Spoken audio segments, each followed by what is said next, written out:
1000 నుంచి 2000 కోట్లతో తెరకెక్కుతున్న హిందీ రామాయణం ఈ ఏడాది నవంబర్లో రాబోతుంది. కట్ చేస్తే 6 నెలల గ్యాప్ తర్వాత రాజమౌళి రామాయణం చూడబోతున్నాం.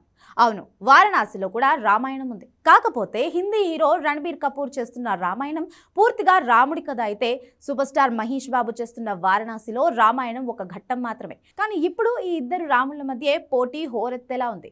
అలానే హిందీ రామాయణం, తెలుగు వారణాసి రెండు ఒకేసారి రిలీజ్ అవ్వట్లేదు. కానీ పోలిక మాత్రం తప్పేలా లేదు. కట్ చేస్తే ఒకరు 1000 కోట్ల రాముడు కావచ్చు, ఇంకొకరు 1400 కోట్ల రాముడు కావచ్చు. కానీ సీన్లోకి 1200 కోట్ల కర్ణుడు వస్తున్నాడు. 10 నిమిషాల్లోనే ఒక సినిమాను 1200 కోట్ల మూవీగా మార్చిన రెబల్ కర్ణుడు వారణాసి మీద దాడి చేసేందుకు రెడీ అవుతున్నట్టున్నాడు. సో ఈ 3 భారీ కటౌట్లు, అతి భారీ పాత్రలు, అంతకు మించి అంచనాలు. ఏది పాన్ ఇండియాను షేక్ చేసేలా ఉంది? ఇంకేది పాన్ వరల్డ్ మార్కెట్కి షాక్ ఇచ్చేలా ఉంది? Take a look.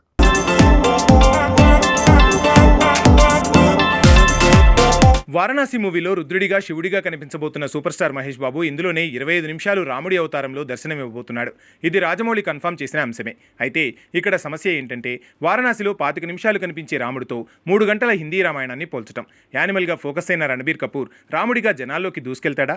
Super star Mahesh Babu రాముడిగా వెండితెర మీద విల్లు విరుస్తాడా? రెండూ కూడా ఇప్పుడు ఇండియా మొత్తం హాట్ టాపిక్ అవ్వడానికి చాలా కారణాలున్నాయి. ఇది తెలుగు బ్యాచ్తో పాటు హిందీ బ్యాచ్ కూడా ప్రెస్టీజియస్గా తీసుకుంటోంది.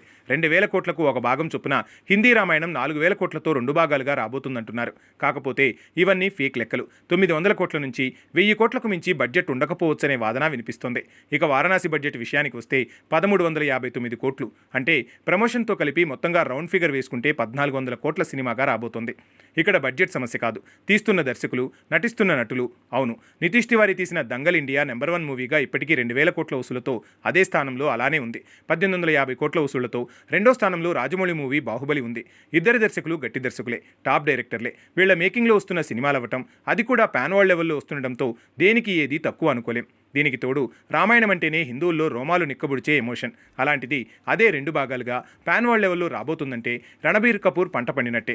అలానే వారణాసి ఎంత ఫ్యాంటసీ మూవీ అయినా రాజమౌళి మేకింగ్లో 25 నిమిషాలు రామరావణ యుద్ధం అంటే థియేటర్లు దద్దరిల్లాల్సిందే. కాబట్టి ఇక్కడ కథ, మేకింగ్ మీద ఎలాంటి డౌట్లు లేవు. 2 సినిమాలు కూడా అంచనాలు మించేస్తున్నాయి. ఇక్కడ సమస్య రాముడిగా ఎవరు మెప్పిస్తారు? యానిమల్ రణబీర్ కపూర్ని రాముడిగా జనం అభిమానిస్తారా? మహేష్ బాబుకి విల్లు విరిచే అదృష్టం దక్కిందంటారా?